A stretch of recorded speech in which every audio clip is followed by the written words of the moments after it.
mga kababayan, naku po, nagsalita na itong si Mig Zubiri. Ukol doon sa sinabi niya noon na siya po ay natuto na.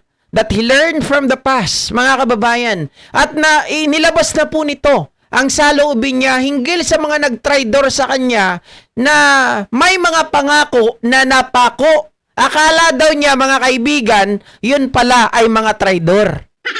Matindi tong pahayag ni Senador Zubiri, mga kababayan. Talaga naman, nilaglag niya itong si Robin, nilaglag niya itong si Amy, nilaglag niya si Bongo, nilaglag niya itong si Senator Bato. Lalong-lalo na kay Senator Bato na noon, mga kababayan, ay nangako sa kanya, di ba, na nasa likod niya.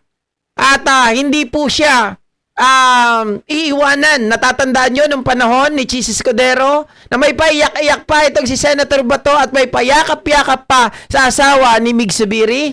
Yun po, hanggang ngayon ay tinatandaan pa yan nitong si Mig Zubiri. Ito po ang pahayag, mga kababayan, doon sa isang pagkikita niya po sa mga taga Bukidnon. Sa tanan nagmahay ug nasubukan ako na wala ko niuban sa majority group, pasayloy ko ninyo. Kaya na ako makigtrabaho sa dili na ako kapartido.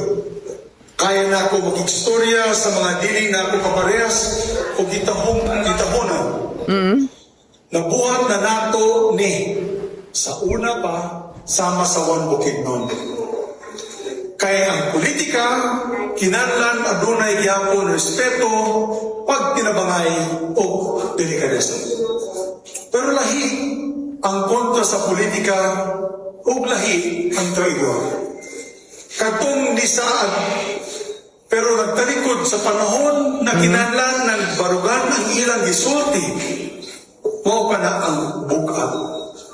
Katong Senate President pa ko, na ay mga kauban ako na nitanaw diretso sa akong mga mata o nisaad ka na ako.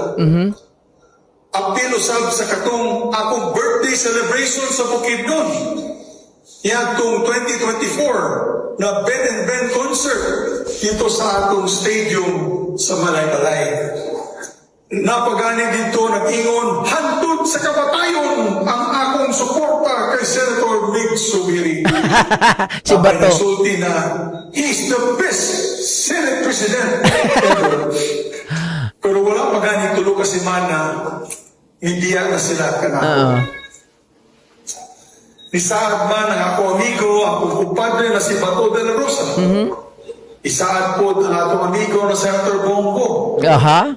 Bisa gani si Senator Amy Marcos, isaad po, naaman din sila dito, o naka-record na tanan, naamo tanan, media, ang 20,000 Yanin. audience. Pero, ang tinuod, kung wala kong gibiya sa Alpat at that time, dili ko patangtang isip sa President.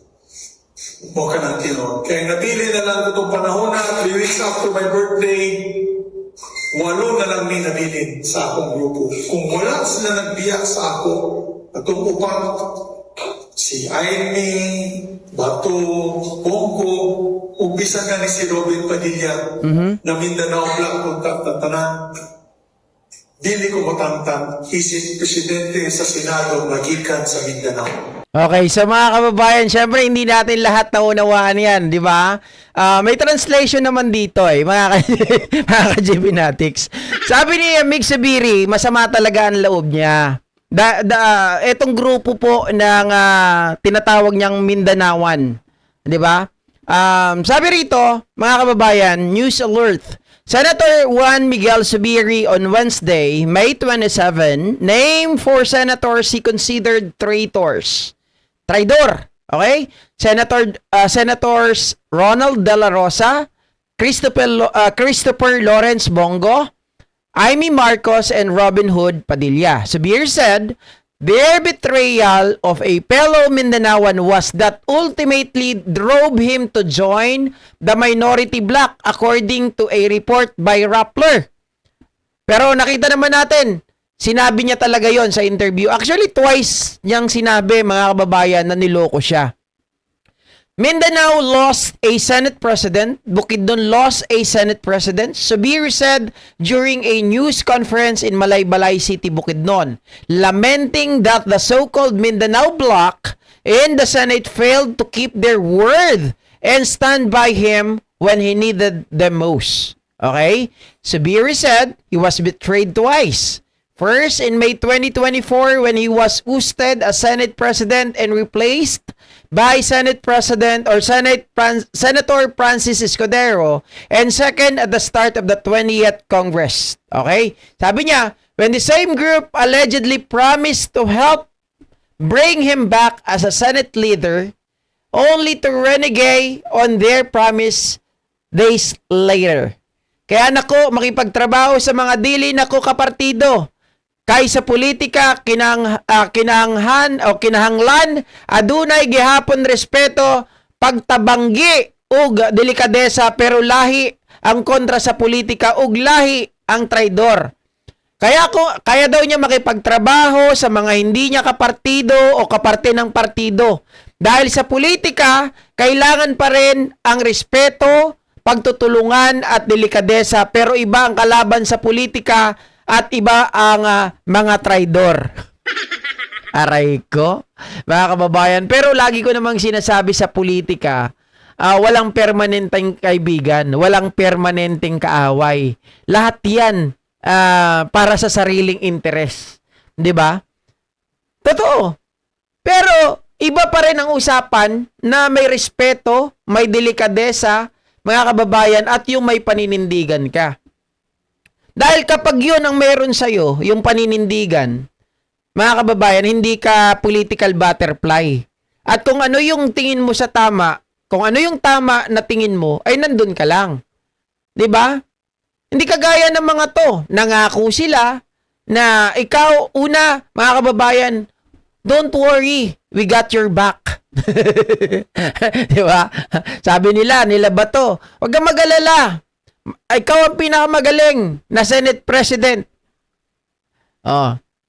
Hindi ka namin tatanggalin. Susuportahan ka namin. Biglang nagpalit ng senador, ng Senate President. Lahat ng mga nangako sa kanya, including yung payakap-yakap ni Bato, anak ng loko, mga kababayan, siya pa pala yung huli. 'Di ba? Nahuli na bumoto kay Chis Escudero para mapalitan si Mig Subiri. Sumunod, mga kababayan, sabi raw ulit ng mga grupo na to, huwag ka mag-alala, Migs. Ibabalik ka namin. Ibabalik ka namin. Noong nagsimula daw yung 20th Congress. Kumbaga, 20th Congress, di ba si Chis Escudero ulit yon, mga kababayan? Ang sabi daw ng mga to, iboboto ka namin, hindi na namin ibabalik si Chis Escudero. Hindi na naman daw sinunod, mga kababayan, yung kanilang mga promises. Yung mga promises nila, mga kababayan, na alam nyo nangyari doon sa mga promises na yon? Pangakong napako. 'Di ba? Na hindi dapat pagkatiwalaan. Naloko ka ng isang beses, naloko ka na ng pangalawang beses, hindi mo na dapat patulan. Hindi ka na dapat sumama dito. Yan yung aral na nakuha ni Mig Subiri, mga kababayan. Kaya nung gustong lumipat si Chis Escudero, 'di ba? Doon sa minority, pero ang kapalit, mga kababayan, ay Senate presidency. Tapos,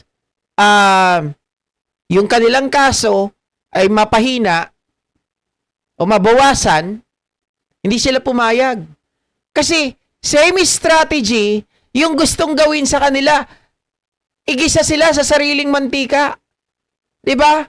Na mabuti na lang, nag-iisip na ngayon, solid, itong members ng Senate minority na sinasabi nila, hindi tayo kain suka. Hindi tayo papayag, hindi tayo pwedeng manipulahin ng mga ito. Bakit manipulahin? Manipulahin. 'Di ba? Manipulahin. Pera. Hindi manipulate, mga kababayan. Manipulate. 'Di ba? Ano daw, Sir Bert? Boss GP, sabi ni Cardo Dalisay, try mo daw makinig kay Jack Argota para maliwanagan ka. What the fuck? Wag na, uy. Wag na. Sayang oras. Oh. Sabi pa niya dito, the sting of the betrayal was particularly sharp in the case of De La Rosa, Subiri self-described friend and kumpadre, who Subiri said look him in the eye at the public event in Bukidnon and promised to back his bid to retain the Senate presidency. Only for Subiri to discover the next day that the same tearful figure had actually voted for Escudero's elevation. I've thought I've seen strange things in my political career, and this happens to be the strangest, mga kababayan. Kasi nga naman, nangako eh. May paiyak-iyak pa yung loko. 'Di ba? May payakap-yakap pa sa asawa. Mga kababayan, pinangakuan pa ni Subiri yun. Sabi niya, dahil babakapan mo ko, dahil nananatili ka sa tabi ko at sa likod ko, ikakampanya kita sa buong Mindanao. Iikutin ko ang buong Mindanao. At pangalan mo ang isisigaw ko. Natatawa ko kay Subiri nung nakita niya na iba yung binoto. Ay nako, grabe talaga yung mukha ni Subiri nun.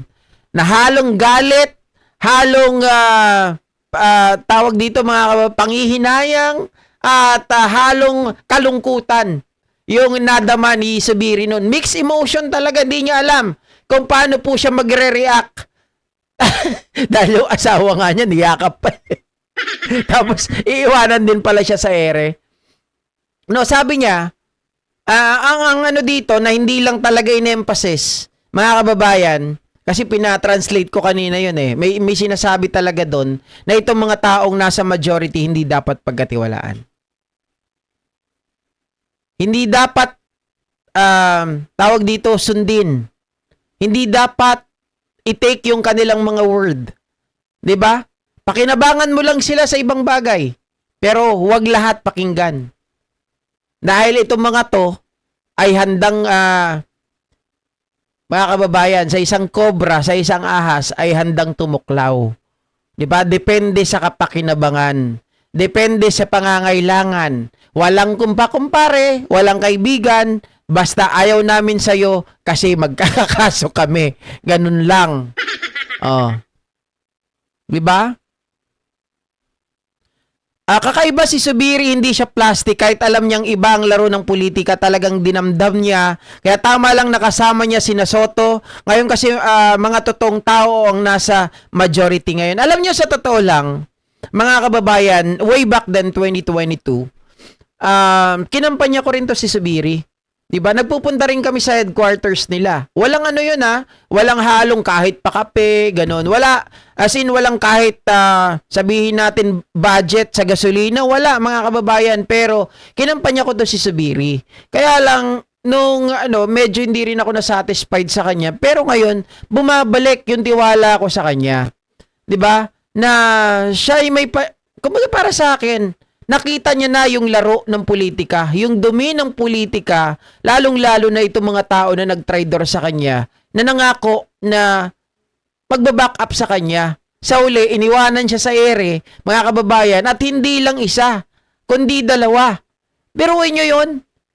Ang nagtanggal sa kanya, si Senate President Escudero, mga kababayan, tapos nung 20th Congress, magbobotohan na naman, nangako sa kanya na alisin na lang si Escudero, siya ang ipapalit. Hindi na naman natupad. 'Di ba? Grabe. Mga tuso. Mga tuso. Kaya nga mga kababayan, hindi siya sumunod. Hindi siya sumunod doon sa pangako kay Loren. 'Di ba si Loren pinangakuan? Pinangakuan na ikaw ang magiging Senate President. Sumama ka lang sa amin. Pero si Loren, trinaydor din. Si Loren, mga kababayan, iniwanan din sa ere. Oh, hindi po siya ni-nominate. Hindi po siya tawag dito nung nag-move ng motion. Oh, si Joel Villanueva, si Alan Peter Cayetano ang ni-nominate. Hindi po, mga kababayan, etong si Loren Legarda. So, sino ang sasama sa kanila? Sino maniniwala dyan? 'Di ba?